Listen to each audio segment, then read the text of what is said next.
Hi everyone. இந்த வீடியோல என்ன பார்க்க போறோம் அப்படின்னா we are going to see the lecture 2 of some basic concepts of chemistry. Some basic concepts of chemistry ல ஆல்ரெடி lecture 1 பார்த்தோம். அந்த lecture 1ல எது வரைக்கும் பார்த்தோம்? இது வரைக்கும் பார்த்தோம். கரெக்டாக அந்த ப்ராப்ளம்ஸ் வரைக்கும் நம்ம முடிச்சோம். மோலார் வால்யூம் மோல் கான்செப்ட் எல்லாம் முடிச்சாச்சு. இப்போ lecture number 2ல we are going to see about gram equivalent concept. எதை பற்றி படிக்க போறோம் அப்படின்னா gram equivalent concept பற்றி படிக்க போறோம். Before that இந்த வீடியோ ஹெல்ப்ஃபுல்லாக இருந்துச்சு, நடத்துறது உங்களுக்கு யூஸ்ஃபுல்லாக இருந்துச்சுன்னா ப்ளீஸ் டூ லைக். நீங்கள் லைக் பண்ண அது மற்றவங்களுக்கும் சஜஸ்ட் ஆகி நிறைய பேருக்கு இது என்ன ஆகும் அப்படின்னா ரீச் ஆகும். சரியா? அண்ட் உங்களுக்கு புரிஞ்சிருந்துச்சுன்னா கமெண்ட் பண்ணுங்கள், டவுட் இருந்தாலும் கமெண்ட் பண்ணுங்கள். சரியா? Okay, will start. Gram equivalent concept. இப்போ மோல் கான்செப்ட் பார்த்தோம். மோல் கான்செப்ட் வந்து என்னது? ஒரு ரியாக்ஷன் நடக்குதுன்னா அதில் வந்து ஆட்டம்ஸ், இப்போ இத்தனை ஆட்டம்ஸ் ரியாக்ட் ஆகுது, இத்தனை மாலிகூல்ஸ் ரியாக்ட் ஆகுதுன்னு சொல்கிறத விட மோல்ஸ் ரியாக்ட் ஆகுதுன்னு சொல்லும் போது ஈஸியாக கால்குலேட் பண்ண முடியும் நம்மளால. அதுக்காக தான் மோல் கான்செப்ட் அப்படிங்கிறது வந்துச்சு. இப்போ கிராம் ஈக்குவலன்ட், இப்போ ஆல்ரெடி மோல் கான்செப்ட் இருக்கு. இப்போ கிராம் ஈக்குவலன்ட் கான்செப்ட் எதுக்காக வந்துச்சு? கிராம் ஈக்குவலன்ட் கான்செப்ட்னா என்ன அப்படிங்கறது என்ன செய்வோம்? First we'll learn. Similar to mole concept, gram equivalent concept is also widely used in chemistry, especially in analytical chemistry. Analytical chemistry அப்படின்னு சொல்லும்போது நம்ம நிறைய இந்த இன்ஸ்ட்ருமெண்ட்ஸ் அப்புறம் இண்டஸ்ட்ரி சைட்லாம் யூஸ் பண்ணுறாங்க லேப்ஸில், அதுலலாம் என்ன செய்வாங்க அப்படின்னா இந்த கிராம் ஈக்குவலன்ட் கான்செப்ட் ரொம்ப ரொம்ப யூஸ்ஃபுல்லாக இருக்குது. In previous section we have understood that mole concept is based on molecular mass. mole concept molar mass molecular mass base பண்ணி இருந்துச்சு. எப்படி கண்டுபிடிப்போம்? இப்போ ஃபார் எக்ஸாம்பிள் C2H5 இப்படி, இது ஃபார் எக்ஸாம்பிள் C2H6 இருக்குன்னா என்ன செய்வோம்? 2 into கார்பன் 6 into ஹைட்ரஜன். கார்பன்னா 12, ஸோ 2 into 12, ஹைட்ரஜனோட மாஸ் வந்து 1, ஸோ 1.008லாம் போட்டோம்ல. ஸோ இது மாதிரி கண்டுபிடிப்போம். இது மோலார் மாஸ், மாலிகுலர் மாஸ். இதை பேஸ் பண்ணி தான் மோல் கான்செப்ட் இருந்துச்சு. கிராம் ஈக்குவலன்ட் கான்செப்ட் எதை பேஸ் பண்ணியிருக்கோம் அப்படின்னா it is based on the equivalent mass, gram equivalent mass அப்படின்னு சொல்லுவோம். இதோட யூனிட் என்ன அப்படின்னா கிராம் பெர் ஈக்குவலன்ட், இல்லைனா கிராம் ஈக்குவலன்ட் பவர் -1 இப்படி இருக்கும். கிராம் பை ஈக்குவலன்ட் இருக்கும். ஸோ ஈக்குவலன்ட் மேலே வரும்போது கிராம் ஈக்குவலன்ட் பவர் -1 வரும். சரியா? இதுதான் யூனிட். இப்போ கிராம் ஈக்குவலன்ட் மாஸ்னா என்ன? ஃபர்ஸ்ட் டெஃபினேஷன் பார்க்கலாம். Gram equivalent mass is defined as the mass of an element, compound or ion. ஒரு எலிமெண்டோட மாஸ், இல்லை ஒரு காம்பவுண்டோட மாஸ், இல்லை ஒரு அயனோட மாஸ், ஏதோ ஒரு மாஸ். சரியா? Mass of an element that combines or displaces 1.008 gram of hydrogen, 8 gram of oxygen, 35.5 gram of chlorine. அதாவது ஒரு mass of a element that displaces இத்தனை கிராம் ஆஃப் ஹைட்ரஜனை டிஸ்பிளேஸ் பண்ணுது, இல்லைனா இத்தனை கிராம் ஆஃப் ஆக்சிஜனை டிஸ்பிளேஸ் பண்ணுது, இல்லைனா இத்தனை கிராம் ஆஃப் குளோரினை டிஸ்பிளேஸ் பண்ணுது. இந்த டெஃபினேஷன் என்ன சொல்லுது? ஏதோ ஒரு புரியாத மாதிரி இருக்கு. பட் இது ஒரு எக்ஸாம்பிளை நீங்கள் எடுத்து பார்க்கும்போது it will be very very understandable. இப்போ ஃபார் எக்ஸாம்பிள் ஒரு ரியாக்ஷன் கொடுத்துருக்காங்க பாருங்க. Zinc plus H2SO4 gives zinc sulphate plus H2 கொடுத்துருக்காங்க. இதில் என்ன இருக்கு? இந்த ஹைட்ரஜன் பதிலாக இந்த ஜிங்க் வந்து டிஸ்பிளேஸ் ஆயிருக்கு. இது ஒரு displacement reaction. In this reaction 1 mole of zinc, that is 65.38 gram, displaces 1 mole of hydrogen molecule. நல்லா கவனிங்க. இந்த ரியாக்ஷன் நான் இங்கே எழுதுறேன். Z10 plus H2SO4 gives என்னது? நம்மளுக்கு Z10SO4 plus H2. கரெக்டா? இதில் என்ன பண்ணியிருக்கு? இந்த H2ங்கிற இடத்த இந்த ஜிங்க் போய் ரீப்ளேஸ் பண்ணியிருக்கு. கரெக்டா? அதாவது இந்த H2ங்கிற இடத்த வேற கலர் காமிப்போம். இந்த H2ங்கிற இடத்த இந்த ஜிங்க் போய் என்ன செஞ்சிருக்கு? ரீப்ளேஸ் பண்ணியிருக்கு. கரெக்டா? இந்த H2ங்கிற இடத்துல யார் வந்திருக்கா? இந்த ஜிங்க் வந்திருக்கு. அப்போ 1 mole ஆஃப் ஜிங்க், நான் சொல்லியிருக்கேன் மோல் கான்செப்ட் நடத்தும் போது இங்க முன்னாடி 1 இருக்குன்னா 1 மோல்னு சொல்லணும். அது மாதிரி சொல்லியிருக்கேன். கரெக்டா? அப்ப இந்த 1 mole ஆஃப் ஜிங்க் போய் என்ன செஞ்சிருக்கு? இந்த 1 mole ஆஃப் ஹைட்ரஜன் மாலிகுல என்ன செஞ்சிருக்கு? டிஸ்பிளேஸ் பண்ணிருக்கு. ஏன் நம்ம மாலிகுல்னு சொல்றோம் அந்த இடத்துல? H2 அப்படிங்கிறது என்னது? மாலிகுல். வெறும் ஹைட்ரஜன் இருந்தா தான் ஆட்டம். H2 அது மாதிரிலாம் வந்துச்சுன்னா மாலிகுல்னு சொல்லணும். O2 N2 அதெல்லாம் மாலிகுல். சரியா? அப்போ 1 mole ஆஃப் ஜிங்க் போய் 1 mole ஆஃப் ஹைட்ரஜன் என்ன செஞ்சிருக்கு? ஹைட்ரஜன் மாலிகுல டிஸ்பிளேஸ் பண்ணிருக்கு. கரெக்டா? ஒரு ஹைட்ரஜன் மாலிகுல தூக்கிட்டு ஒரு ஜிங்க் போய் டிஸ்பிளேஸ் பண்ணிருக்கு. அதான் இங்க கொடுத்துருக்காங்க. 1 mole of zinc displaces 1 mole of hydrogen molecule. இப்போ இந்த 1 mole of zinc ஓட நீங்க எடுத்து பார்த்தீங்கன்னா வெயிட், அட்டாமிக் வெயிட் வந்து 65.38 கிராம். இதெல்லாமே ஃபிக்ஸ்டு வேல்யூஸ், நீங்க தெரிஞ்சுக்கணும். தென் ஹைட்ரஜன் பார்த்தீங்கன்னா H2, ஒரு ஹைட்ரஜனுக்கு 1.008. அப்போ 2 ஹைட்ரஜனுக்கு எவ்வளோ வரும்? 2.016. அதுதான் இங்கே கொடுத்துருக்காங்க, 2.016 கிராம்னு. சரி, இப்போ பாருங்க, mass of zinc required to display 1.008 gram of hydrogen. நல்லா கவனிங்க. டெஃபினிஷன் என்ன சொல்லியிருக்காங்க? mass of an element displaces 1.008 gram of hydrogen. அதாவது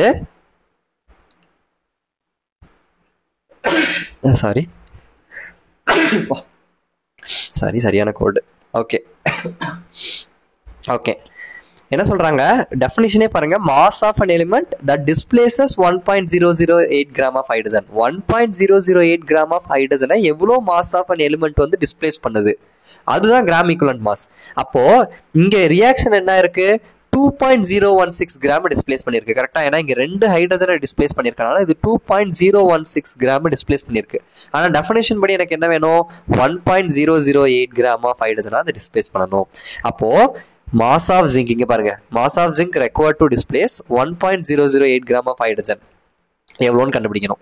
நல்லா கவனிங்க, 1 mole of zinc, 1 mole of zinc வந்து எவ்வளோ டிஸ்பிளேஸ் பண்ணியிருக்கு, 1 mole of H2 டிஸ்பிளேஸ் பண்ணியிருக்கு. அப்போ 1 mole of zinc வந்து எழுது 65.38 கிராம் வந்து எவ்வளோ டிஸ்பிளேஸ் பண்ணியிருக்கு, 2.016 கிராம் டிஸ்பிளேஸ் பண்ணியிருக்கு. கரெக்டா, ஏன்னா இந்த ஜிங்க் வந்து 65.38, இந்த ஹைட்ரஜன் வந்து எது 2.016, இதுதான் டிஸ்பிளேஸ் பண்ணியிருக்கு. இப்போ எனக்கு எவ்வளோக்கு வேணும் அப்படின்னா, இந்த 2.016க்கு பதிலாக 1.008 வந்து எனக்கு தேவைப்படுது. அப்போது ரைட் ஹேண்ட் சைடில் எனக்கு 1.008 கிராம் வந்து எவ்வளோ ஜிங்க் தேவைப்படும், எவ்வளோ மாஸ் ஆஃப் ஜிங்க் எனக்கு தேவைப்படும் அப்படிங்கிறத நான் கண்டுபிடிக்கணும். இப்போ சரியா, ஒன்றும் இல்லை, கிராஸ் மல்டிப்ளை, இந்த எக்ஸையும் இதையும் கிராஸ் மல்டிப்ளை பண்ணுங்க, இதையும் கிராஸ் மல்டிப்ளை பண்ணுங்க. அப்போ என்ன ஆகும், எக்ஸ் இன்டூ 0.216 வரும். X into, let me write here, x into 2.016 equal to இதையும் கிராஸ் மல்டிப்ளை பண்ணியாச்சு. ஓகே, நெக்ஸ்ட் என்ன பண்ணணும், இதையும் கிராஸ் மல்டிப்ளை பண்ணியாச்சு. So x into 2.016 equal to இதையும் இது ரெண்டையும் கிராஸ் மல்டிப்ளை பண்ணுங்க. 65.38 into 1.008. சரியா, கொஞ்சம் கீழே எழுதிக்கிறேன். x into 2.016 is equal to 65.38 into 1.008. இப்போ எனக்கு எக்ஸாம் வேணும். ஸோ இந்த 2.016 கீழே கொண்டு வந்துடுறேன். So 65.38 into 1.008 divided by 2.016. சரியா, இப்போ என்ன ஆகும், 1 times இது 2 times கேன்சல் ஆயிரும். அப்போ 65.38 divided by 2 என்னது 32.69 கிராம் per equivalent. இதுதான் வந்து என்னது equivalent, gram equivalent mass of zinc. நல்லா கவனிங்க, 1 mole of zinc வந்து H2, அதாவது 1 mole of hydrogen H2 displays பண்ணுது. அப்போ H2னா எனக்கு எவ்வளவு, 2.016 கிராம். பட் எனக்கு தேவை, டெஃபினிஷன்ல என்ன கொடுத்துருக்கான், 1.008 கிராம் தான் டிஸ்பிளேஸ் பண்ணணும். அப்போ நான் என்ன பண்றேன், 2.016 வேணா, எனக்கு 1.008 கிராமுக்கு எவ்வளோன்னு கண்டுபிடிக்கணும், அதை நான் எக்ஸ்னு வச்சுக்கிறேன். ஸோ ஜஸ்ட் இதை கிராஸ் மல்டிப்ளை பண்ணிங்கன்னா you will get an answer. So அப்போ இதுதான் கிராம் ஈக்குவலண்ட், இப்படி தான் கிராம் ஈக்குவலண்ட்டாக கண்டுபிடிக்கிறீங்க. பட் இந்த கிராம் ஈக்குவலண்ட் கான்செப்ட் பார்த்தீங்கன்னா, ஈக்குவலண்ட் மாஸ்க்கு எந்த யூனிட்டுமே கிடையாது, பட் கிராம் ஈக்குவலண்ட்டுக்கு இதான் unit, G gram equivalent power -1. But இந்த டெஃபினிஷனை எப்போதுமே நம்ம யூஸ் பண்ண முடியாது, பிகாஸ் இந்த டெஃபினிஷன்ல 3 குவான்டிட்டி தான் இருக்கு. 1.008 கிராம் ஆஃப் ஹைட்ரஜன் வச்சு நம்ம சால்வ் பண்ணலாம். தென் ஆக்சிஜன் கொடுத்துருக்காங்க, குளோரின் கொடுத்துருக்காங்க. பட் இதை தாண்டி எந்த எலிமெண்ட்டுக்குமே என்ன செய்யலாம், கொடுக்கல. ஒன்லி ஹைட்ரஜன், ஆக்சிஜன், குளோரின் மட்டும் தான் கொடுத்துருக்காங்க. அப்போ இது லிமிட்டடா என்ன செய்து இருக்கு. அப்போ ஜென்ரலா நான் வந்து இப்போ ஒரு எக்ஸ்பிரஷன் கொண்டு வரணும் கிராம் ஈக்குவலண்ட் மாஸ்க்கு. அந்த ஃபார்முலா என்னன்னா, molar mass divided by equivalent factor. Gram equivalent மாஸ்க்கு ஃபார்முலா என்னது, molar mass divided by equivalent factor. இந்த மோலார் மாஸுக்கு நம்ம நார்மலா கண்டுபிடிப்போம்ல, மாலிகுலர் மாஸ். மாலிகுலர் மாஸ் எப்படி கண்டுபிடிப்போம் ஞாபகம் இருக்குல்ல, இப்போ கூட காமிச்சேன்ல. இப்போ ஃபார் எக்ஸாம்பிள் C2H6 எப்படி கண்டுபிடிப்போம், 2 into கார்பன் 6 into ஹைட்ரஜன் போட்டு கண்டுபிடிச்சோமா போன லெக்சர்ல. அதான் மாலிகுலர் மாஸ், அதான் மோலார் மாஸ். சரியா, ஸோ அந்த மோலார் மாஸை ஈக்குவலண்ட் ஃபேக்டர்னால டிவைட் பண்ணுவீங்க. இந்த ஈக்குவலண்ட் ஃபேக்டர் வந்து ஒரு இதுக்கும் டிஃப்ரெண்ட்டாக இருக்கும். இப்போ ஆசிட்ஸ்க்கு ஒரு மாதிரி இருக்கும், பேசிஸ்க்கு ஒரு மாதிரி இருக்கும். ஸோ அது எப்படி நம்ம இந்த ஈக்குவலண்ட் ஃபேக்டரை எப்படி கண்டுபிடிக்கணும் அப்படிங்கிறத நான் நெக்ஸ்ட் ஸ்லைட்ஸை சொல்ல போகிறேன். பட் மோலார் மாஸ் உங்களுக்கு கண்டுபிடிக்க தெரியும், போன லெக்சர்லேயே நம்ம என்ன பார்த்தாச்சு. இப்போ ஆசிட் இல்லை பேசஸ், ஆக்சிடைசிங் ஏஜென்ட்ஸ், இந்த 3 கேசஸ்க்கும் நான் என்ன செய்ய போகிறேன், எப்படி நீங்கள் ஈக்குவலண்ட் வெயிட் கண்டுபிடிக்கணும் அப்படின்னு சொல்ல போகிறேன். சரியா, ஸோ நம்மளுக்கு தெரியும் ஈக்குவலண்ட் வெயிட் கண்டுபிடிக்கிற ஃபார்முலானது, equivalent weight is equal to molar mass divided by equivalent factor. இதான் வந்து டெஃபினிஷன். கரெக்டா, இதான் ஃபார்முலா. இப்போ எனக்கு மோலார் மாஸ் கண்டுபிடிக்க தெரியும் நார்மலா, அதை தான் மோலார் மாஸ் ஆஃப் ஆசிட்னு போட்டாச்சு. ஏன்னா ஆசிட் தான் கண்டுபிடிக்க போறேன். டிவைடட் பை என்னது, ஈக்குவலண்ட் ஃபேக்டர். அந்த ஈக்குவலண்ட் ஃபேக்டர் என்னன்னா basicity of acid. Basicity of ஆசிட்னா ஒண்ணுமே இல்லை. அப்படின்னா என்ன அர்த்தம்னா, basicity of acid is equal to number of replaceable H plus ions. அப்படின்னா என்ன அர்த்தம், இப்போ ஃபார் எக்ஸாம்பிள் H2SO4 இது எப்படி பிரிக்கலாம், 2H plus SO4 2 minus. கரெக்டா, ஏன்னா இங்க 2 ஹைட்ரஜன் இருக்கு, இந்த 2 ஹைட்ரஜனை என்னால ரீப்ளேஸ் பண்ண முடியும்.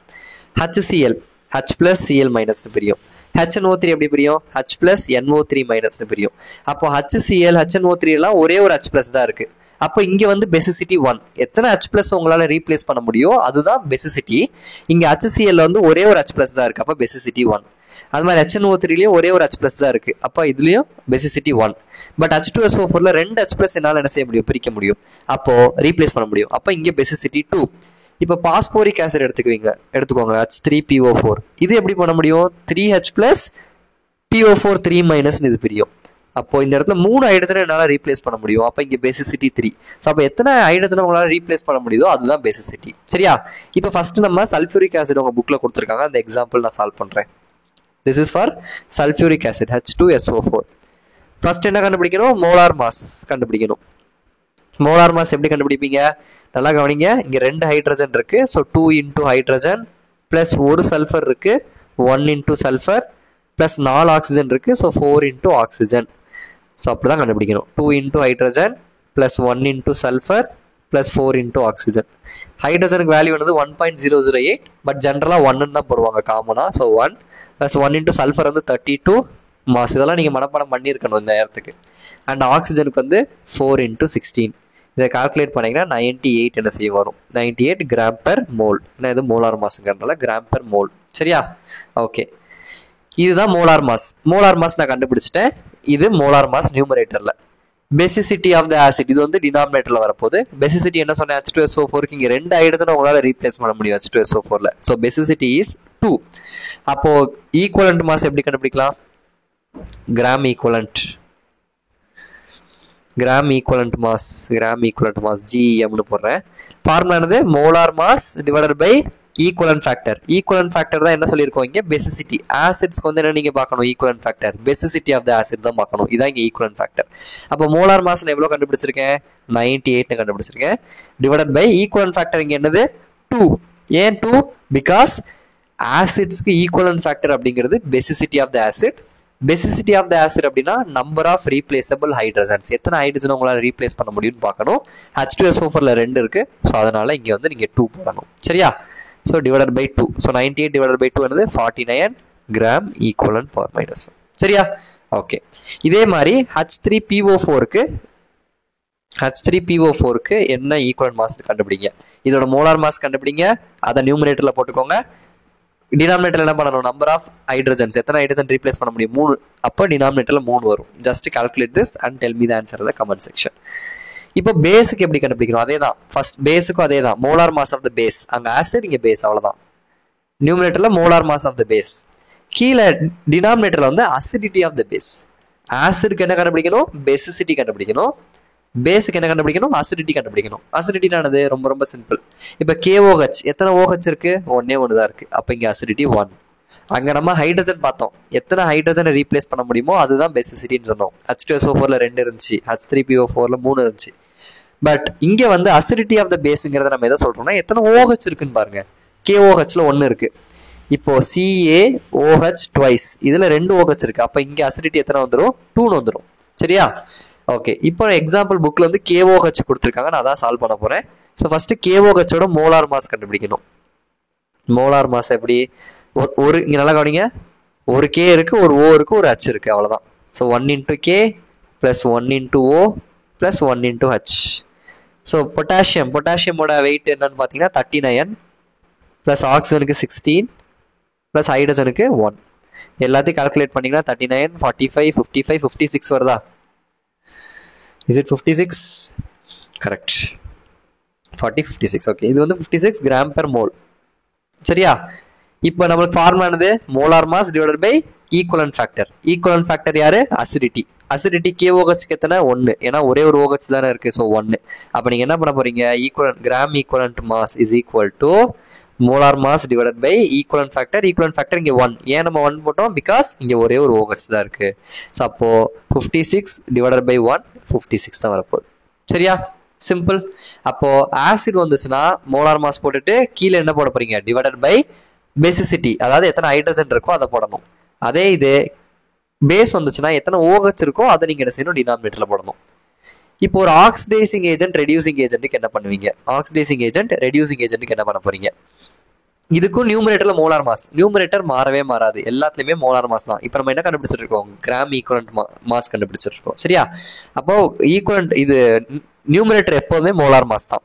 டினாமினேட்டர் என்ன வரும்னா இங்க number of electrons gained or lost. ஏன்னா இது ஒரு ஆக்சிடைசிங் ரெடியூசிங் ஏஜென்ட்ஸ் நம்ம பார்க்க போறோம். அப்போ ஆக்சிடைசிங் ஏஜென்ட் ரெடியூசிங் ஏஜென்ட் என்ன ஆகும், அந்த ரியாக்ஷன்ல எலக்ட்ரான்ஸ் லூஸ் ஆகலாம், எலக்ட்ரான்ஸ் கெயின் ஆகலாம். அப்போ எத்தனை எலக்ட்ரான்ஸ் கெயின் ஆயிருக்கு இல்ல எத்தனை எலக்ட்ரான்ஸ் லாஸ் ஆயிருக்கு அதை தான் நீங்க என்ன செய்யணும், டினாமினேட்டர்ல போடணும். இப்போ இங்க நல்லா கவனிங்க, உங்களுக்கு இந்த ஆக்சிடேஷன் ஸ்டேட்லாம் இன்னும் நடத்தல, பட் நான் நடத்தும் போது சொல்றேன். இங்க Mn வந்து 7+ ஸ்டேட்ல இருக்கு. சரியா?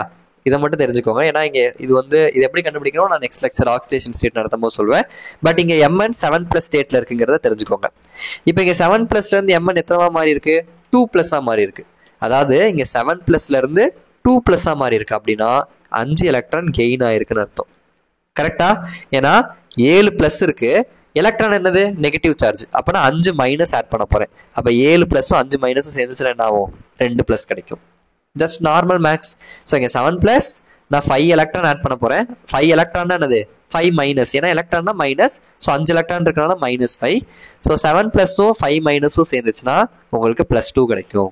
அப்ப இங்க எத்தனை எலக்ட்ரான்ஸ் இருக்கு எழுதியிருக்கேன் பாருங்க, 5 எலக்ட்ரான்ஸ் வந்து உங்களுக்கு கெயின் ஆயிருக்கு. அப்போ டினாமினேட்டர்ல நீங்க என்ன பண்ணணும், 5 பண்ணணும். ஏன்? Because denominator number of electrons gained or லாஸ்ட்னு கொடுத்துருக்காங்க. நம்மளுக்கு இங்க 5 எலக்ட்ரான்ஸ் இன்வால்வ் ஆகிறதுனால டினாமினேட்டர்ல 5 போடணும். ஸோ இங்க நான் என்ன எடுத்துக்க போறேன், KMnO4 எடுத்துக்க போறோம். KMnO4.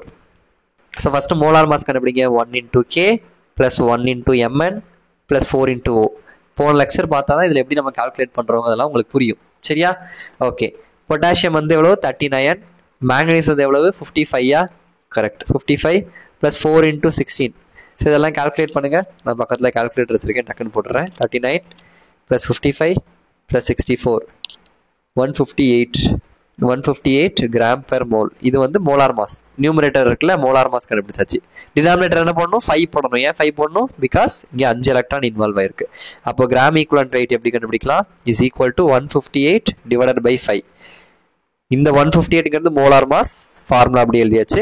இந்த 5ங்கிறது நம்பர் ஆஃப் எலக்ட்ரான்ஸ் இந்த ரியாக்ஷன்ல இருக்கு. So 158 / 5 is equal to 31.6.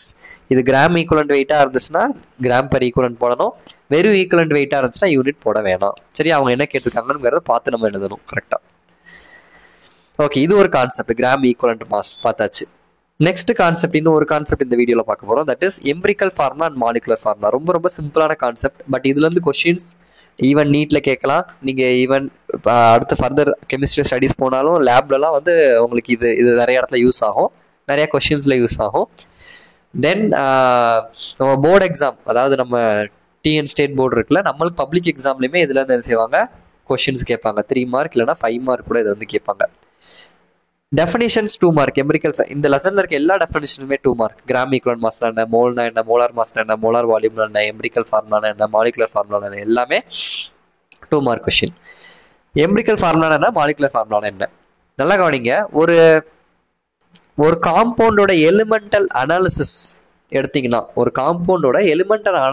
எடுத்தீங்கன்னா, it gives the mass percentage of atoms present in the compound. அதாவது இப்போ ஃபார் எக்ஸாம்பிள் C6H12O6 இதை எலிமெண்டல் அனாலிசிஸ் பண்ணுவாங்க. எலிமெண்டல் அனாலிசிஸ்னா என்னென்ன எலிமெண்ட் இருக்கு, எவ்வளோ இருக்கு, அதாவது இதோட டோட்டல் மாஸ் கண்டுபிடிப்பாங்க. 180 கிராம் அப்படின்னா இதுல எத்தனை பர்சன்டேஜ் ஆஃப் கார்பன் இருக்கு, எத்தனை பர்சன்டேஜ் ஆஃப் ஹைட்ரஜன் இருக்கு, எத்தனை பர்சன்டேஜ் ஆஃப் ஆக்சிஜன் இருக்கு அப்படிங்கிறத நீங்க எலிமெண்டல் அனாலிசிஸ் வழியா நீங்க என்ன செய்யலாம், கண்டுபிடிக்கலாம்.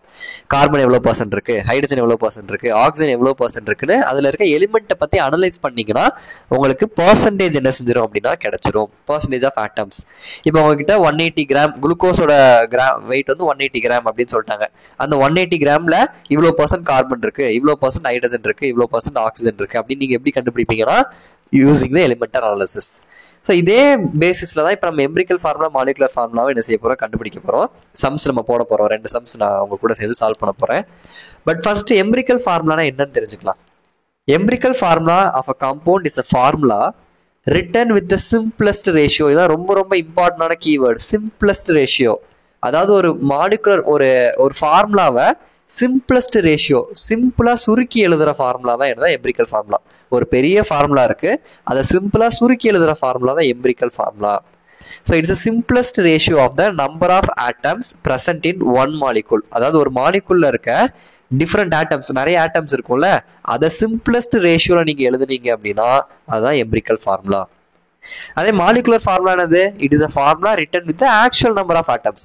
அதாவது ஒரு காம்பவுண்ட்ல இப்ப 3 கார்பன் இருக்கு, 3 ஹைட்ரஜன் இருக்கு, 6 ஆக்சிஜன் இருக்குன்னு வச்சுக்கோங்களேன். இந்த 3 கார்பன், 3 ஹைட்ரஜன், 6 ஆக்சிஜன், இது அப்படியே ஆக்சுவல் நம்பர் ஆஃப் ஆட்டம்ஸ் அப்படியே எழுதுனீங்கன்னா அது மாலிகுலர் ஃபார்முலா.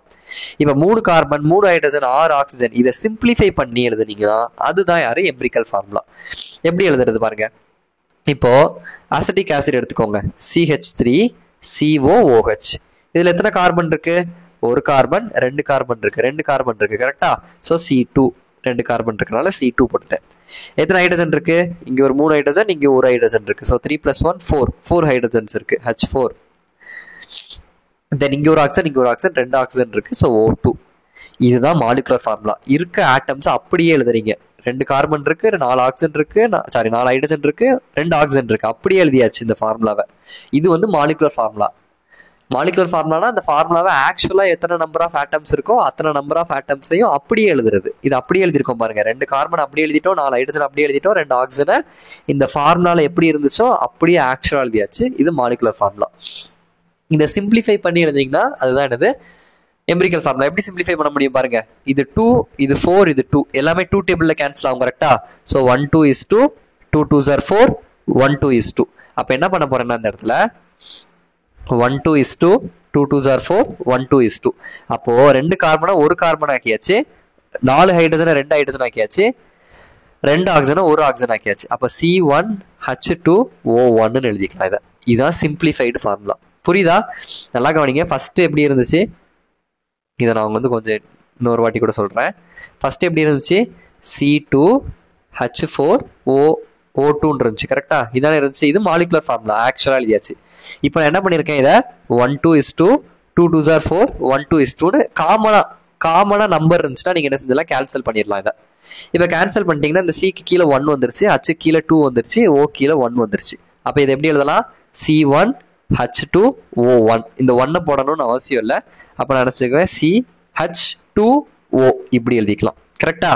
அப்ப நல்லா கவனிங்களேன். C2H4O2 இருந்த ஒரு மாலிகுலர் ஃபார்முலாவை நான் சிம்பிளிஃபை பண்ணி CH2O எழுதியிருக்கேன். ஸோ அப்போ இந்த சிம்பிளிஃபை பண்ண இந்த பிளாக் கலர்ல எழுதியிருக்க ஃபார்முலா தான் எம்பிரிக்கல் ஃபார்முலா. புரிஞ்சா? ஒரு பெரிய ஃபார்முலாவை சிம்பிளிஃபை பண்ணி சின்னதாக எழுதியிருக்கோம். இப்போ குளுக்கோஸ் இருக்கு, C6H12O6. இது மாலிகுலர் ஃபார்முலா. அப்படியே இருக்க நம்பர்ஸ் எழுதிட்டோம், மாலிகுலர் ஃபார்முலா. இப்போ இதை எப்படி சிம்பிளிஃபை பண்ணலாம்? 1 6 is 6, 2 6 are 12, 1 6 6 6. அதே தான் CH2O, அதே தான் வரப்போகுது இங்கேயும்.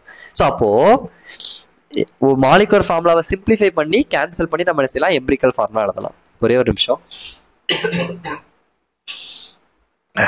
நல்ல கோல்டு. Okay, sorry.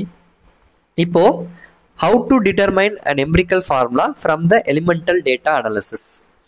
ஒரு எலிமெண்டல் அனாலிசிஸ் டேட்டா உங்ககிட்ட கொடுத்துருவாங்க. அதாவது கார்பன் இத்தனை % இருக்கு, ஹைட்ரஜன் இத்தனை % இருக்கு, அதுக்கப்புறம் ஆக்சிஜன் இத்தனை % இருக்கு. அதுல இருந்து அந்த பெர்சன்டேஜ்லாம் கொடுத்துருவாங்க. கார்பன், ஹைட்ரஜன், ஆக்சிஜன்லாம் எவ்வளோ % இருக்குன்னு அவங்க கொடுத்துருவாங்க. அந்த பெர்சன்டேஜ்ல இருந்து எம்பிரிக்கல் ஃபார்முலா நீங்க எப்படி கால்குலேட் பண்ணுவீங்கன்னு கேட்குறாங்க. சரியா? 4 ஸ்டெப் தான். இந்த 4 ஸ்டெப்பை நீங்க புரிஞ்சுக்கிட்டீங்கன்னா ஈஸியா கால்குலேஷன் போடலாம். ஃபர்ஸ்ட் ஸ்டெப் என்ன பண்ணணும்னா, since the composition is expressed in percentage, we should consider the total mass of the compound as 100 gram. ஏன்னா பர்சன்டேஜ்ல கொடுக்குறனால டோட்டல் மாசை நீங்க என்ன செஞ்சுக்கணும்? 100 எடுத்துக்கணும். ஏன்னா டோட்டல் பர்சன்டேஜ் 100 தானே. அப்ப total mass of the compound first நீங்க என்னன்னு எடுத்துக்கணும்னா 100 கிராம் அப்படின்னு எடுத்துக்கணும் ஃபர்ஸ்ட். செகண்ட் என்ன பண்ண போறீங்கன்னா, divide the mass of the each element by its atomic mass. இப்போ ஃபார் எக்ஸாம்பிள் கார்பன் வந்து 56% கொடுத்துருக்காங்கன்னா இந்த 56 எதால டிவைட் பண்ணணும்? இந்த கார்பனோட அட்டாமிக் மாஸ் 12ஆல டிவைட் பண்ணணும். அதே மாதிரி ஃபார் எக்ஸாம்பிள் ஆக்சிஜன் வந்து 32% கொடுத்துருக்காங்கன்னா இந்த 32 எதால நீங்க டிவைட் பண்ணணும்? ஆக்சிஜனோட அட்டாமிக் மாஸ் 16ஆல நீங்க டிவைட் பண்ணணும். நான் ஃபர்ஸ்ட் லெக்சர்லேயே பார்த்தோம்ல, ஆக்சிஜன் 16, கார்பன் 12, ஹைட்ரஜன் 1, பொட்டாசியம் 39 பார்த்தோமா? அதுதான் வந்து அட்டாமிக் மாஸ். அப்போ ஒரு கொடுத்துருக்க பர்சன்டேஜையும் அட்டாமிக் மாஸ்னால நீங்க என்ன செய்ய போறீங்க? டிவைட் பண்ண போறீங்க. அப்படி டிவைட் பண்ணும்போது உங்களுக்கு என்ன கிடைக்கும் அப்படின்னா, டிவைட் பண்ணும்போது you will get the number of moles. ஏன்னா நம்பர் ஆஃப் மோல்ஸோட ஃபார்முலா என்னது? Mass by atomic mass, mass by molecular mass, அதான் வந்து நம்பர் ஆஃப் மோல்ஸ். அப்போ அவங்க கொடுத்துருக்க பர்சன்டேஜ் வந்து கிவன் மாஸ், அதை வந்து நீங்கள் அட்டாமிக் மாஸ்னால என்ன செய்ய போறீங்க, டிவைட் பண்ண போறீங்க. இதுதான் செகண்ட் ஸ்டெப். தேர்ட் ஸ்டெப் என்ன வர போகிறது, divide the value of relative number of moles obtained the second step. Second ஸ்டெப்ல நம்ம நம்பர் ஆஃப் மோல்ஸ் கண்டுபிடிக்கிறோமா, அதை வந்து நீங்கள் எதால டிவைட் பண்ணணும் அப்படின்னா by the smallest number. By the smallest number இருக்கிறதுல சின்ன நம்பர்னால டிவைட் பண்ண போறீங்க. அதை எப்படி கண்டுபிடிக்கணும்னு நான் சொல்றேன். இந்த ஃபோர்த் ஸ்டெப் வந்து ஒன்லி இஃப் நெசசரி, தேவைப்பட்டா மட்டும்தான். If the simple ratio obtained இந்த step 3 are not whole numbers. இந்த தேர்ட் ஸ்டெப்ல நம்ம சிம்பிளஸ்ட் ரேஷியோ கிடைக்கும். அந்த ரேஷியோ வந்து ஹோல் நம்பர்ஸா இல்லாம 0.3, 3.2 இந்த மாதிரி ரேஷியோல இருக்கு, ஹோல் நம்பரா இல்லாம ரேஷியோங்கிற பாருங்க டெசிமல்ல இருந்துச்சுன்னா, அதாவது 5, 6, 7, 1, 2 இதெல்லாம் ஹோல் நம்பர்ஸ், பாயிண்ட் இல்லாம இருந்துச்சுன்னா ஹோல் நம்பர்ஸ். அப்படி இல்லாம ரேஷியோவா டெசிமலா 3.2, 4.5 இந்த மாதிரிலாம் இருந்துச்சுன்னா நீங்க என்ன பண்ணணும் அப்படின்னா இந்த டெசிமலை ஹோல் நம்பரா என்ன செய்யணும், மாற்றணும். இதான் 4 ஸ்டெப்ஸ். ஃபர்ஸ்ட் ஸ்டெப் என்னது, டோட்டல் மாஸ் 100 எடுத்துக்கணும். செகண்ட் ஸ்டெப் அவங்க கொடுத்துருக்க பர்சன்டேஜ் அட்டாமிக் மாஸ்னால டிவைட் பண்ணணும். தேர்ட் ஸ்டெப் வந்து என்னது, செகண்ட் ஸ்டெப்ல கிடைச்ச நம்பர் ஆஃப் மோல்ஸ் என்ன செய்யணும், நம்ம சிம்பிளஸ்ட் ரேஷியோவா மாற்றணும். ஃபோர்த் ஸ்டெப்ல சிம்பிளஸ்ட் ரேஷியோ வந்து டெசிமல்ல இருந்துச்சுன்னா அதை ஹோல் நம்பரா மாற்றணும். இதான் 4 ஸ்டெப். இதை பார்க்கும்போது அப்படியே ஒன்றும் புரிஞ்சிருக்காம இருக்கலாம், சில பேர் கொஞ்சம் புரிஞ்சிருக்கலாம். இப்போ நம்ம ப்ராப்ளம் சால்வ் பண்ணும்போது you will understand what I was saying in the previous slide. சரியா? ஃபர்ஸ்ட் இங்க நல்லா கவனிங்க. an acid found in the tamarind on analysis shows the following percent composition.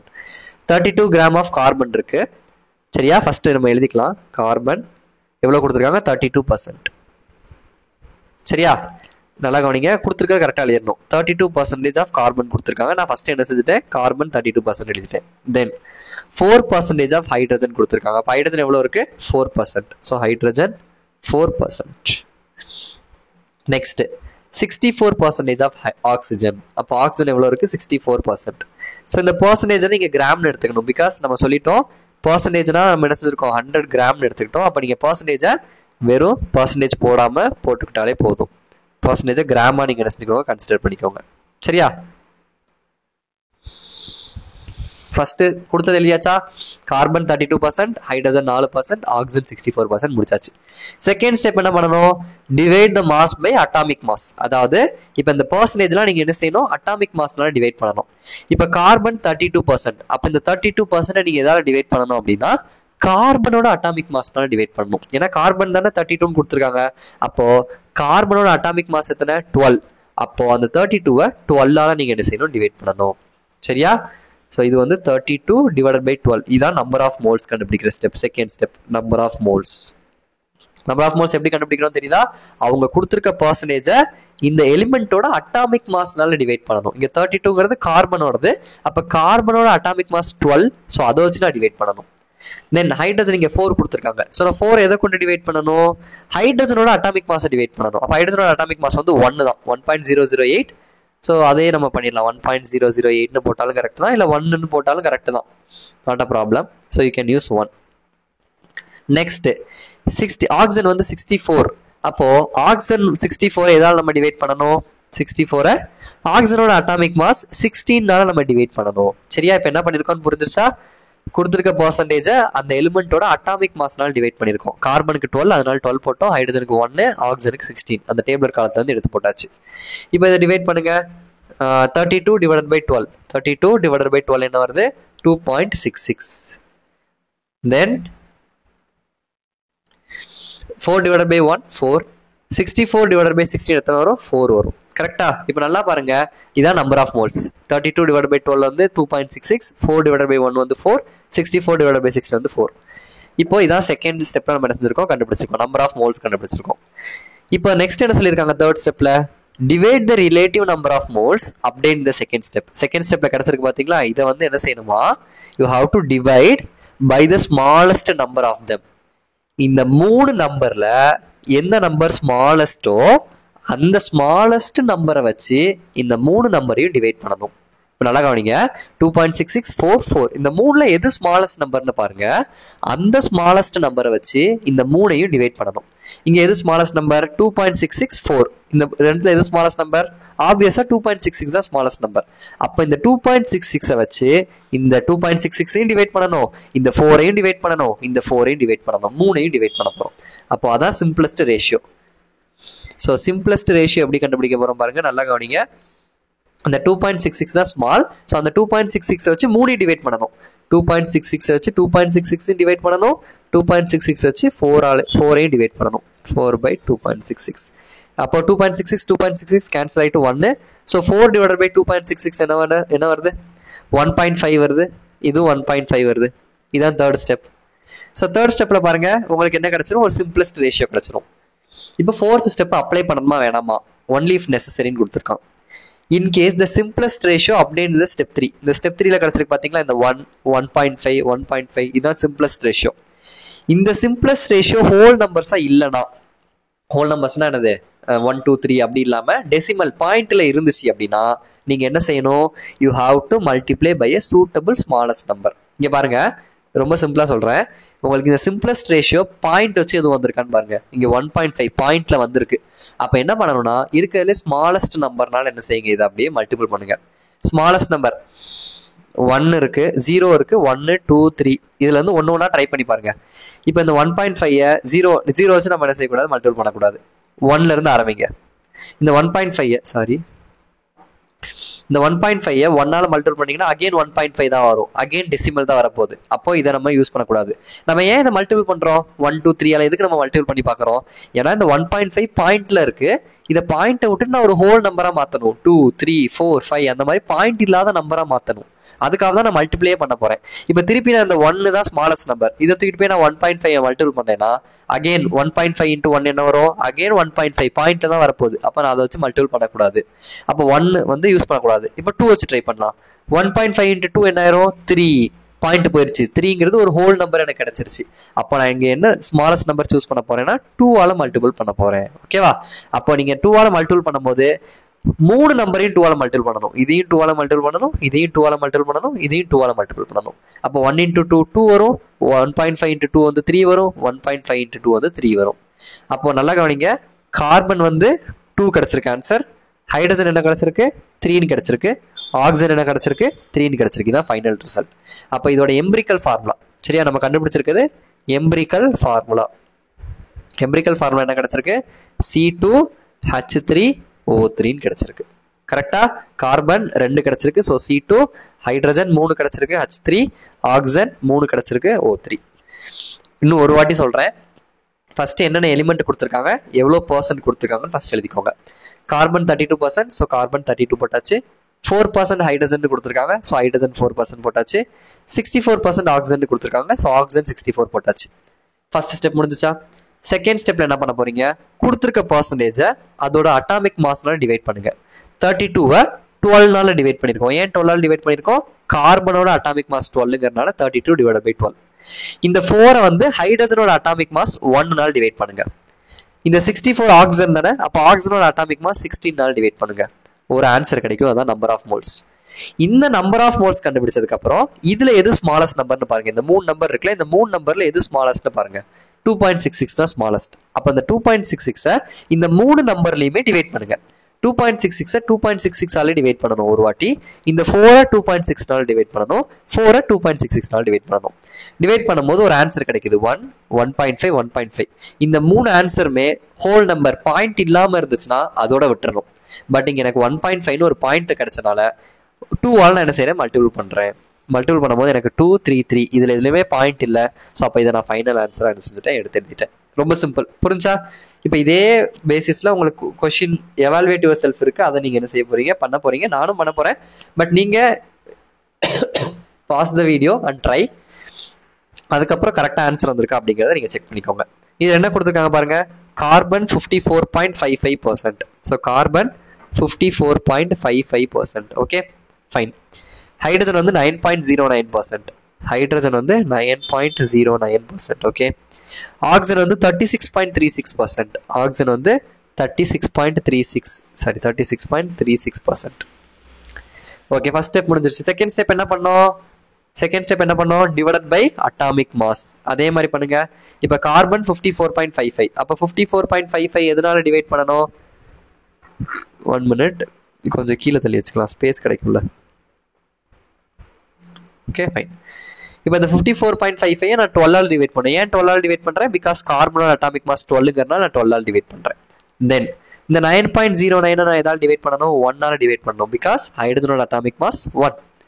தென் 36.36 எதனால் டிவைட் பண்ணணும் 16ஆல் டிவைட் பண்ணணும் பிகாஸ் ஹைட்ரஜனோட அட்டாமிக் மாஸ் 16. இப்போ இதை டிவைட் பண்ணி பாருங்க. என்கிட்ட கால்குலேட்டர் இருக்கு, நான் டக்குன்னு டிவைட் பண்ணிடுறேன் பிகாஸ் டைம் எடுத்துடக்கூடாது. இதை டிவைட் பண்ணிங்கன்னா you will get an answer of 4.54. 9.09 1ஆல் divide பண்ணால் 9.09. 36.36 வந்து 36 divided by 16 you will get 2.27. அப்போ இது வரைக்கும் முடிஞ்சா செகண்ட் ஸ்டெப் முடிச்சிட்டோமா? தேர்ட் ஸ்டெப் என்ன பண்ணோம்? இந்த 3 நம்பர்ல எது சின்ன நம்பர்னு பார்க்கணும், அதை வச்சு டிவைட் பண்ணணும். இப்போ 3 நம்பர் இருக்கீங்க 4.54, 9.09, 2.27. இந்த 3ல எது சின்ன நம்பர்? 2.27 தான் சின்ன நம்பர். அப்போ இந்த 2.27 வச்சு இதை 3ஐயும் டிவைட் பண்ண போறோம். 2.27 வச்சு 3 டிவைட் பண்ணுங்க. அப்போ 4.54 divided by 2.27, 9.09 divided by 2.27, 2.27 divided by 2.27. புரிஞ்சா? இதான் சின்ன நம்பர் 2.27. அதை வச்சு 4.54 டிவைட் பண்ணும், 9.09 டிவைட் பண்ணும், 2.27 டிவைட் பண்ணும். Okay, what answer you will get? 4.54 divided by 2.27 you will get 2. Answer 2 வந்துருச்சு, ஹோல் நம்பர் வந்துருச்சு. சந்தோஷம். 9.09 divided by 2.27 என்ன வருது? 4. இதுவும் 4.0004 வருது. 4.0 obviously it is going to be 4. Then 2.27 divided by 2.27 1. அப்ப இங்கேயே பாருங்க எல்லாமே 2 4 1ன்னு ஹோல் நம்பரா வந்துருச்சு, பாயிண்ட் எதுவுமே இல்லை. போன கேஸ்ல பாத்தீங்கன்னா இங்க 1.5 பாயிண்ட் வந்துச்சு, அதனாலதான் நான் 2ஆல மல்டிபிள் பண்ணி என்ன செஞ்சேன், ஹோல் நம்பரா மாத்தினேன்.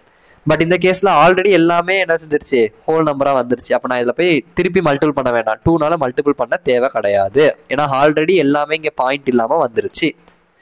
அப்போ ஆன்சர் பாருங்க, கார்பனுக்கு 2 வந்திருக்கு, ஹைட்ரஜனுக்கு 4 வந்திருக்கு, ஆக்சிஜனுக்கு 1 வந்திருக்கு. அப்போ ஆன்சர் என்னது? C2H4O1. O1 போட்டாலும் ஒன்று தான், போடலாம் ஒன்று தான். கார்பன் 2ங்கிறனால C2 போட்டாச்சு, ஹைட்ரஜனுக்கு கடைசி 4 வந்திருக்கனால H4 போட்டாச்சு, ஓக்கு 1 வந்திருக்கனால O1 போட்டாச்சு. Oh, so this is the empirical formula. இது வந்து எம்பிரிக்கல் ஃபார்முலா. ஸோ இப்படி தான் நீங்கள் வந்து என்ன செய்யணும், எம்பிரிக்கல் ஃபார்முலா கண்டுபிடிக்கணும். சரியா? ஓகே, இப்போ எம்பிரிக்கல் ஃபார்முலா தெரிஞ்சிருச்சு. மாலிகுலர் ஃபார்முலா எப்படி கண்டுபிடிப்பீங்க? So molecular formula is a whole number multiplier of the empirical formula. கரெக்டா? அதாவது எம்பிரிக்கல் ஃபார்முலாவை ஒரு ஹோல் நம்பர் என்னங்கிற ஒரு நம்பரால் மல்டிபிள் பண்ணால் மாலிகுலர் ஃபார்முலா வந்துடும். கரெக்டா? கரெக்ட் இல்லையா? நல்லா கவனிங்க. இப்போ C2H4O2 இருந்துச்சு, தான் மாலிகுலர் ஃபார்முலா. கரெக்டா? Molecular formula. இப்போ இது எம்பிரிக்கல் ஃபார்முலா என்ன பண்ணுவோம்? 1 2 is 2, 2 2s are 4, 1 2 is 2, CH2O வச்சிருவோம். இது வந்து எம்பிரிக்கல் ஃபார்முலா. இது எம்பிரிக்கல் ஃபார்முலா.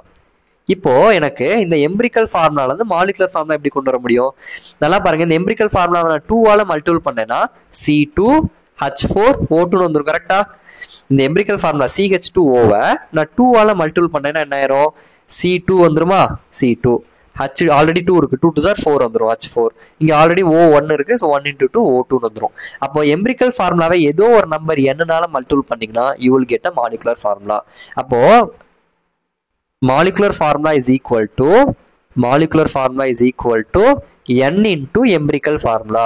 அதாவது empirical formulaவை ஒரு நம்பர் என்னங்கிற நம்பர்னால மல்டிபிள் பண்ணீங்கன்னா you will get the molecular formula. அப்ப இந்த என்னங்கிற நம்பர் எப்படி கண்டுபிடிக்கணும்? இப்போ இது நம்மளுக்கு தெரிஞ்சிருச்சு, மாலிகுலர் ஃபார்முலா தெரிஞ்சிருச்சு. அப்ப நான் 2ஆல இதை மல்டிபிள் பண்ண, இதெல்லாம் எனக்கு தெரிஞ்சிருச்சு. பட் என்ன நார்மலா உங்களுக்கு என்ன செய்ய முடியாது, இப்படி ஃபார்முலா கொடுத்தெல்லாம் கேட்க மாட்டாங்க. அப்ப என்ன நீங்க எப்படி கண்டுபிடிக்கணும் அப்படின்னா, it is equal to molar mass of the compound divided by calculated empirical formula mass. சரியா? அதாவது molar mass of the compound, ஒரு காம்பவுண்டோட மோலார் மாஸ் கொடுத்துருவாங்க, அந்த மோலார் மாஸை எம்பிரிக்கல் ஃபார்முலா மாஸ்ல டிவைட் பண்ணீங்கன்னா இந்த எண் உங்களுக்கு என்ன செஞ்சிடும், கிடைச்சிடும். சரியா? இங்க எக்ஸாம்பிள்ஸ் கொடுத்துருக்காங்க பாருங்க. ஃபர்ஸ்ட் எம்பிரிக்கல் ஃபார்முலா கொடுத்துட்டாங்க CH2O, அதோட மோலார் மாஸும் கொடுத்துட்டாங்க 16. இப்போ n எப்படி கண்டுபிடிப்பீங்க? n is equal to molar mass divided by empirical formula mass. Empirical mass வச்சுக்கலாம். மோலார் மாஸ் எவ்வளவு கொடுத்துட்டாங்க? 6 பாருங்க, 16 மோலார் மாஸ் கொடுத்துட்டாங்க. So 60 divided by empirical formula mass அவங்க கொடுக்கல, இது 13 கொடுக்க மாட்டாங்க, நீங்க தான் கண்டுபிடிக்கணும். எப்படி கண்டுபிடிக்கணும்? எம்பிரிக்கல் ஃபார்முலா கொடுத்துட்டாங்க CH2O, இதுல இருந்து மாஸ் கண்டுபிடிச்சலாம்ல. 1 into carbon, 2 into hydrogen, 1 into oxygen. அப்போ கார்பன் வந்து 12, ஸோ 1 into 12, ஹைட்ரஜன் வந்து 1, ஸோ 2 into 1, ஆக்சிஜன் 16. ஸோ அதை கால்குலேட் பண்ணால் 30 கிராம் வரும். இந்த 30 தான் எங்கே போட்டிருக்காங்க, இங்கே தூக்கிட்டு போய் 13 போட்டிருக்காங்க. அப்போ molar mass 60, empirical formula mass 30. So 60/30 is equal to 2. அப்போ என்னோட வேல்யூ 2. அப்போ இதுல இருந்து மாலிகுலர் மாஸ் நீங்க எப்படி கண்டுபிடிக்கலாம், மாலிகுலர் ஃபார்முலா எப்படி கண்டுபிடிக்கலாம், போனதுல தான் சொன்னேன், n into empirical formula. Molecular formula கண்டுபிடிக்க formula n into empirical formula. இங்க நம்ம போட்டிருக்கோம் n இன்டூ எம்பிரிக்கல் ஃபார்முலா. அப்போ n நான் கண்டுபிடிச்சிட்டேன், 2 கண்டுபிடிச்சிட்டேன். ஸோ 2 இன்டூ எம்பிரிக்கல் ஃபார்முலா என்னது, அது கொடுத்துட்டாங்க, CH2O கொடுத்துட்டாங்க. So CH2O. அப்போ என்ன பண்ணணும், 2 இன்டூ கார்பன். அப்போ 2 இன்டூ கார்பன் 2 கார்பன்ஸ்னு அர்த்தம். அப்போ C2. தென் 2 இன்டூ H2. நல்லா கவனிங்க, ஆல்ரெடி ஹைட்ரஜன் கிட்ட 2 இருக்கு. இப்போ நான் 2 மல்டிபிள் பண்ணும்போது 2 2s are 4 வந்துடும். அப்போ H4. தென் அகெயின் இங்க ஒரு O தான் இருக்கு, 2 மல்டிபிள் பண்ணும்போது O2 வந்துடும். So this is the molecular formula. இதான் என்னது, மாலிகுலர் ஃபார்முலா. இதே மாதிரி ஹைட்ரஜன் பெராக்சைடு OHங்கிறது எம்பிரிக்கல் ஃபார்முலா, மோலார் மாஸ் கொடுத்துட்டாங்க 34. இப்போ இந்த OHக்கு எம்பிரிக்கல் ஃபார்முலா மாஸ் கண்டுபிடிச்சிங்கன்னா 17 வரும். அப்போ 34 டிவைடட் பை 17 என்ன வருது, 2. அதான் ஹோல் நம்பர். அப்போ இந்த 2 கொண்டுட்டு போய் இந்த OHோட மல்டிபிள் பண்ணிங்கன்னா H2O2 தான் மாலிகுலர் ஃபார்முலா. இதே மாதிரி லாக்டிக் ஆசிட் இதெல்லாம் நீங்க என்ன செய்யலாம், you can work out. So அவ்வளோதான். நெக்ஸ்ட் ஸ்டாக்கியோமெட்ரி நெக்ஸ்ட் லெக்சர்ல பார்க்கலாம். ஸோ அப்போ இந்த லெக்சர்ல நம்ம என்ன படிச்சிருக்கோம், கிராம் ஈக்குவலன்ட் கான்செப்ட் படிச்சிருக்கோம். எம்பிரிக்கல் ஃபார்முலா, மாலிகுலர் ஃபார்முலா என்னன்னு பார்த்துருக்கோம். எம்பிரிக்கல் ஃபார்முலா ஒரு கொடுத்துருக்க ஃபார்முலாவை சுருக்கி எழுதுற எம்பிரிக்கல் ஃபார்முலா, ஒரு ஃபார்முலாவை அப்படி எழுதணும்னா அது மாலிகுலர் ஃபார்முலா. தென் பர்சன்டேஜ் அனாலிசிஸ் கொடுத்தாங்கன்னா அதுலேருந்து எப்படி எம்பிரிக்கல் ஃபார்முலா கால்குலேட் பண்ணணும், எம்பிரிக்கல் ஃபார்முலா தெரிஞ்சு அதுலேருந்து எப்படி மாலிகுலர் ஃபார்முலா கால்குலேட் பண்ணணும், இது வரைக்கும் நம்ம பார்த்துருக்கோம். இதுல இருந்து ப்ராப்ளம்ஸ் கேட்க சான்சஸ் இருக்கு, ஒர்க் அவுட். இதுல உங்களுக்கு புக் பேக்ல எதுவும் ப்ராப்ளம்ஸ் இருந்தால் ஒர்க் அவுட் பண்ணுங்க. Then next lecture we'll start from stoichiometry பார்ப்போம். இன்னும் அது போக ஒரு லெக்சர் இருக்கும், we'll finish the lesson. Thank you so much for listening. எது டவுட்ஸ் இருந்தால் கமெண்ட் பண்ணுங்க, புரிஞ்சாலும் கமெண்ட் பண்ணுங்க, so that எனக்கு இன்னும் ஒரு மோட்டிவேஷனாக இருக்கும். தேங்க்யூ.